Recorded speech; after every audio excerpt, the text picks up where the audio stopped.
Good evening बच्चों। आज फिर मैं 10th क्लास का जो ऑब्जेक्टिव प्राप्त हो गया था, वो जो वस्तुनिष्ठ प्रश्न थे जैक वाला, 10th क्लास का बोर्ड वाला, आज मैं आपको खंड बी यानी कि सब्जेक्टिव टाइप के जो प्रश्न हैं वो मैं आपको बताने जा रहा हूँ। ठीक है ना। 30 तक हो गए थे, 30 तक आपका, आज 31 थे, 31 से मैं स्टार्ट करने जा रहा हूँ। तो केपी क्लासेस यूट्यूब क्लास में आपका स्वागत है। मैं दीपक पोद्दार और ये प्यारा सा YouTube class KP classes. Okay, शुरू करते हैं देरी ना करते हुए। नंबर 31 प्रश्न है, ध्यान दीजिएगा बच्चों। 31 नंबर प्रश्न है। प्रश्न सुन के रिवाइंड करके आप अच्छा से देख लीजिएगा। प्रश्न मैं नहीं लिख रहा हूं, सिर्फ आंसर बता रहा हूं। ठीक है। संख्याएं 6 और 20 के अभाज्य गुणनखंडन विधि से HCF और LCM ज्ञात कीजिए। ठीक है। HCF और LCM ज्ञात कीजिए। 6 और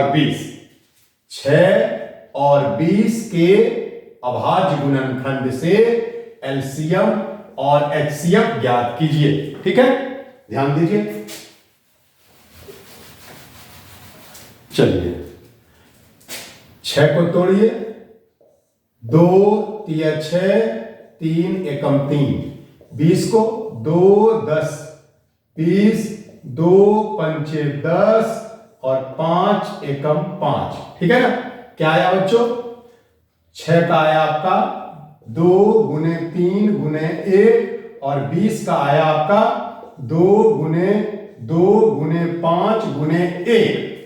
ठीक है, कोई दिक्कत नहीं, सब्जेक्टिव है, ये बनाना पड़ेगा आपको। तो HCF हो गए आपके 2, ये मिल गया 2 गुने कुछ नहीं 1, तो 1 तो वही रह गया 2। LCM हो गए आपके, जो 2 मिले वो भी, जो नहीं मिले वो भी। ठीक है, कितना हो गया? जोड़िए, गुना कीजिए। 2 तिया 6 दूनी 12 पंचे 60। ये आपका LCM हो गया। आंसर 2 नंबर मिल गया आपको। ठीक है। चलिए, 32 प्रश्न संख्या हो गया आपका 32। ठीक है ना। इसमें कहा जा रहा है कि द्विघात समीकरण x² माइनस 7x प्लस 12 के शून्य ज्ञात कीजिए। शून्य ज्ञात कीजिए मैंने गुणनखंड कर दीजिएगा तो हो जाएगा आपका। लेकिन आप द्विघात समीकरण से भी इसको बना सकते हैं। कैसे? -b प्लस माइनस एक अल्फा एक बीटा, 2 मूल होगा, बराबर 0 कर देना है। वैसे भी मैं आपको बता सकता हूं ये, लेकिन हम द्विघात समीकरण से आपको बताने जा रहे हैं। -b plus minus root under b² minus 4ac by 2a। ये 2 है, एक प्लस का एक माइनस का। b आपका क्या है देख लीजिए, -7 plus minus root under -7² minus 4a1 c है आपका 12। ठीक है, बाय 2a। क्लियर है? इसका आप इधर बना दीजिए। 7 हो गया plus minus root under 7 49 minus 48 एकम 48 48 बाय 2। आंसर आ गया 7 प्लस ये रूट अंडर क्या हो जाएगा 1, रूट अंडर मान 1 प्लस माइनस बाय 2। तो 7 प्लस 1 बाय 2 और 7 माइनस 1 बाय 2। तो ये आ गया 8 बाय 2 यानी कि 4। ये आ गया 6 बाय 2 यानी कि 3। 4 और 3, तो उत्तर आपका आ जाएगा 4 और 3। ठीक है, x का मान 4 और 3 आ जाएगा बच्चों। ठीक है, आ गया समझ में? 0, यही 2 अल्फा और बीटा मान होता है। अल्फा एवं बीटा 2 मूल होते हैं आपके, एक प्लस में अल्फा हो गया और माइनस में ये बीटा हो गया। क्लियर है? कोई दिक्कत नहीं। कितने कितने हैं? 4 और 3। हाँ, चलिए 33 नंबर प्रश्न संख्या 33। जितना ज्यादा होगा मैं आज बता दूंगा आपको। एक स्तंभ के छाया की लंबाई स्तंभ के ऊंचाई की √3 गुनी है। ध्यान दीजिएगा, एक स्तंभ के छाया की लंबाई स्तंभ के ऊंचाई की 3 गुनी है। तो स्तंभ ये मान लीजिए, ये छाया मान लीजिए, ये 1 है तो ये √3 है। तो कह रहा है कि सूर्य के उन्नयन कोण ज्ञात कीजिए, उन्नयन कोण ज्ञात कीजिए। ए बी सी ये 90 डिग्री, तो 10 कितना डिग्री है ना, x डिग्री बराबर लंब बटे आधार 1/√3। बताइए आप ही लोग कितना हो जाएगा? 1/√3 किसका मान होता है? 10 30 डिग्री का। आंसर कुछ नहीं करना है इसमें, 10 30 डिग्री लिख दीजिए डायरेक्ट, ठीक है ना? 10 30 डिग्री। क्लियर है, कोई दिक्कत नहीं। बढ़े आगे 34 नंबर, ठीक है 34। इसको रोक कर आप अपना रिवाइज कर लीजिएगा ताकि पूरा ये आपको डिटेल लिखना होगा, ये सब्जेक्टिव टाइप प्रश्न है, ठीक है ना? तो आपको बनाना होगा, इसको बार बार देख के आप समझ भी लीजिएगा और बनाइएगा भी, ठीक है? और चैनल को सब्सक्राइब कर लीजिए, शेयर कर लीजिए, बेल आइकन दबा दीजिए और अपने दोस्तों में, भाइयों में, रिश्तेदारों में पहुंचाइए ताकि वो भी जो भी क्लास 10 का, वर्ग 10 का, बोर्ड जैक का दे रहे हैं उनको बहुत फायदा हो और वे लाभान्वित हों, ठीक है? चलिए बढ़ते हैं आगे। अगला प्रश्न है आपका, एपी का पहला पद 2 और सार्वंतर 3 है। 34 एपी का पहला पद 2 है और सार्वंतर 3 है। तो 3 2 5, ठीक है जी, 5 3 8, ठीक है जी, ये एपी है। तो कह रहा है कि 8वां पद ज्ञात कीजिए, 8वां पद ज्ञात कीजिए, ठीक है ना? तो A8 या इसको लोग T8 भी कहते हैं, जो भी मर्जी कर लो, कोई बात नहीं। फॉर्मूला क्या है? A + n - 1 d, समांतर श्रेणी इन एपी लिख दीजिए, एपी में है, ठीक है ना? हमको क्या ज्ञात करना है? 8वां पद। तो ए आपका 2 है प्लस n आपका 8 घटाओ 1, d आपका 5 में 2 गया 3। वैसे ये लिखा हुआ है कि एपी का पहला पद 2 है, सार्वंतर 3 है, तो d बराबर 3 हो गया। यहीं से कर दीजिए, 8 में 1 गया, 7 7 या 21 प्लस 2 23। आंसर फटाफट बनाइए, ठीक है? 35। प्रश्न संख्या 35। 28 सेंटीमीटर त्रिज्या वाले वृत्ताकार तार को मोड़कर एक वर्ग बनाया गया है, तो वर्ग की भुजा की लंबाई ज्ञात कीजिए, ठीक है? कोई दिक्कत नहीं। प्रश्न को सुनकर दोबारा सुन लीजिएगा, क्योंकि प्रश्न में एक बार आपको कह दे रहा हूं। कह रहा 28 सेंटीमीटर त्रिज्या है, ये वृत्त है आपका, इसकी त्रिज्या है 28 सेंटीमीटर। क्लियर है? कितना त्रिज्या है? 28 सेंटीमीटर। और इसका बनाया गया है क्या? वर्ग बनाया गया है, जिसकी भुजा की लंबाई ज्ञात करना है, यानी कि परिमिति। इसी को मोड़कर तोड़कर ये बना दिया गया है, ऐसे कर दिया गया है।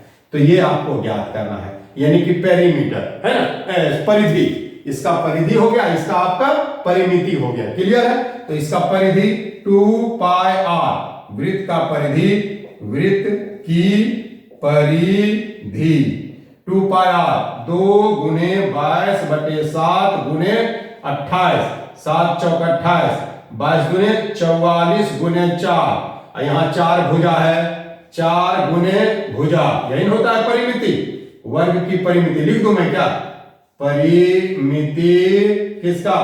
वर्ग की परिमिति बराबर 4 गुना भुजा, 4 गुना भुजा 44, उत्तर 44। आंसर यहां मिला दीजिएगा कि 44 गुना भुजा, 4 भुजा है गुने 44, या काट के 4 से भाग दे दीजिएगा, ठीक है ना? यानी ये दोनों बराबर होना चाहिए, इसका परिमित, इसका परिधि और इसका परिमाप दोनों बराबर होना चाहिए। तो ये देखिए यहाँ 44 गुने 4 बराबर 4 गुने भुजा, 4 4 7, 44 भुजा हो गया। उत्तर आया समझ में? कोई दिक्कत नहीं। बढ़े आगे, चलिए अब है प्रश्न संख्या 36। 36 है बच्चों, इसको मिटा दूं मैं, ऊपर ही बनाता हूं, आपको अच्छा से दिखेगा। इसको रोक कर और क्या कहते हैं समझकर अच्छा से आप लोग अपना करिएगा, ठीक है। चलिए प्रश्न संख्या 36, 36 नंबर प्रश्न। 36 नंबर प्रश्न क्या कहता है, पहले सुनिए। यदि R 5-6 बिंदुओं A 6-5 और B 4y को मिलाने वाली रेखाखंड AB का मध्य बिंदु है तो y का मान ज्ञात कीजिए। प्रश्न सुनिएगा। यदि R यानी कि R ये है 5 और 6, बिंदु A और B, यहां पर A है आपका A, ये रहा B, ठीक है ना, A, ठीक है, कोई दिक्कत नहीं, B और यहां पर कोई पॉइंट है, जो भी है, ये 6-5 और 4y, 6-5 और 4y, ठीक है ना, 4y, 6-5 और 4y को मिलाने वाली रेखाखंड AB का मध्य बिंदु है। क्या है? मध्य बिंदु, कोऑर्डिनेट, नियामक ज्यामिति से ये प्रश्न है बच्चों। क्या फॉर्मूला है? क्या फॉर्मूला है? x1 plus x2 by 2, y1 plus y2 by 2। Formula याद रखिएगा, मध्य बिंदु का ये फॉर्मूला है, मध्य बिंदु का ये फॉर्मूला है, ठीक है। मध्य बिंदु बराबर है, कर दीजिए इसको, क्या होगा? 6 जोड़ 5 इन है क्या? x1 सॉरी 6 जोड़ 4, 6 जोड़ 4, 6 जोड़ 4 बटे 2 और 5 जोड़ y, 5 जोड़ y बटे 2, नहीं तो 6 जोड़ 4 क्या हो गया? 6-4 10 बटे 2 बराबर 5, ये दिया हुआ है, नहीं तो 5 प्लस y बटे 2 बराबर 6 लिखा हुआ है ना। दूसरा मान ये है 5 जोड़ y बटे 2 बराबर 6, तो 5 जोड़ y बराबर 6 गुने 2 बराबर 12, तो y बराबर 12 प्लस माइनस 5 हो जाएगा 7। आंसर देख लीजिए, 7 आंसर है, एकदम होना चाहिए 7 आंसर, ठीक है। इसको अच्छा से समझ के लिखिएगा, ठीक है। 36 ये किसना प्रश्न था? 36 था, हाँ 36 लिखे नहीं थे हम। अब आते हैं 37, प्रश्न संख्या 37। यदि प्रकाश की ऊंचाई 60 डिग्री है, यदि प्रकाश की ऊंचाई 60 डिग्री है तथा उनसे बनने वाले स्तंभ की छाया 20 मीटर हो तो स्तंभ की ऊंचाई क्या होगी? ठीक ना, ये 60 डिग्री है, इसका मतलब है क्या बच्चों? ये जो होगा ना, ये 60 डिग्री होगा, ये वाला, ये 60 डिग्री होगा और छाया ये 20 मीटर। ठीक से देख लूं मैं, यदि प्रकाश की ऊंचाई नहीं होगा, यहां पर कोण होगा कि उन्नयन कोण, प्रकाश का कोण 60 डिग्री है और उनसे बनने वाले स्तंभ की छाया की लंबाई 20 है, तो ये ऊंचाई क्या होगा? इसको x मान लीजिए, ये A B C, एक ही प्रकार के प्रश्न देखिए आ रहा है। यदि आप अच्छा से समझिएगा ना तो फटाफट बना लीजिएगा। वहां पर 10 60 डिग्री बराबर क्या होगा? लंब बटे आधार P बटे B, लिखने रहा हूं मैं, समझ लीजिएगा, P बटे B। 60 डिग्री का मान √3 बराबर x बाय 20, देयरफॉर x बराबर, इसलिए x बराबर 20 √3, x बराबर 20 √3 आंसर। ध्यान दीजिएगा, ठीक है ना, 20 √3 ही होना चाहिए, 20 √3 सही है आंसर। चलिए 38, प्रश्न संख्या 38, 2 नंबर का तब खत्म हो जाएगा, ठीक है ना। 2 नंबर वाले प्रश्न जो होंगे खत्म हो जाएंगे। ये मैं तुरंत मिटा दे रहा हूं, आप रोक कर अपना देख लीजिएगा, है ना, रोक कर आराम से देखिएगा, आपको कोई दिक्कत नहीं है, क्योंकि मुझे तो आगे वीडियो बनाना है ना, तो इसीलिए मैं इसको मिटा के आपको सारे प्रश्न सॉल्व कर रहा हूं, ठीक है। 2 नंबर के लास्ट प्रश्न, खंड बी का लास्ट प्रश्न है 38 नंबर, 38, ठीक है, यही है ना रे? हाँ चलिए, यदि किसी घन के विकर्ण की लंबाई, कोई घन है बच्चों, ये एक घन है, घन जानते हैं जिसकी सभी भुजाएं बराबर होती है, ऐसा बॉक्स जिसकी सभी भुजाएं बराबर होती है। ये घन की विकर्ण की लंबाई, इसके विकर्ण यानी कि यहां से यहां जो विकर्ण होता है ना, जैसे इसमें विकर्ण होता है तो इसका भी ये रहा है ना, ये विकर्ण हो जाएगा, ये कोण, ये इसमें जो तिरछा तिरछी आएगा, जैसे ये रूम है तो ये जो है ये विकर्ण हो गया, ठीक है ना। तो ये विकर्ण की लंबाई सॉरी दिया हुआ होगा 6√3 है, 6√3 है, तो 6√3 है सेंटीमीटर लिख दीजिए, यूनिट जरूर लिखिए इसका मात्रा। तो इसके संपूर्ण पृष्ठ का क्षेत्रफल क्या होगा, समझ रहे बात को ना। यदि किसी घन के विकर्ण की लंबाई 6√3 है सेंटीमीटर है तो इसके संपूर्ण पृष्ठ का क्षेत्रफल, तो पृष्ठ क्षेत्रफल होता है 6 गुना L स्क्वायर यानी भुजा स्क्वायर, 6 गुना भुजा स्क्वायर, वर्ग का सॉरी घन का पृष्ठ क्षेत्रफल, यही होता है बच्चों, आप जानते होंगे। तो सबसे पहले विकर्ण है, भुजा तो हमको मालूम नहीं है, तो विकर्ण बराबर होता है, विकर्ण बराबर होता है L square plus L square plus L square, क्योंकि उसमें होता है घनांक में L square plus B square plus H square का रूट अंडर, ठीक ना। तो ये हो जाएगा आपका कितना नहीं मालूम, L स्क्वायर 3L स्क्वायर का रूट अंडर यानी कि L√3, और ये बराबर दिया हुआ है कितना 6√3, तो √3 7, L बराबर 6 निकला, L बराबर कितना निकला 6, कितना अच्छा आ गया देखिए। तो यहां से हम पृष्ठ क्षेत्रफल निकाल सकते हैं ना, 6 गुना 6 स्क्वायर, 36 गुना 6, 36 3, 18 3, 216 स्क्वायर सेंटीमीटर क्षेत्रफल है, 216 स्क्वायर सेंटीमीटर। क्लियर है, कोई दिक्कत नहीं, समझ में आया, इतना समझ में आया। आज इतना ही रखते हैं हम, अगले दिन सेक्शन सी खंड ग का जो आपका 3 नंबर का प्रश्न है ना, ये आपको 39, 40, 41, 42, 43, 44, 45 और 46 ये मैं कल आपको करवा दूंगा।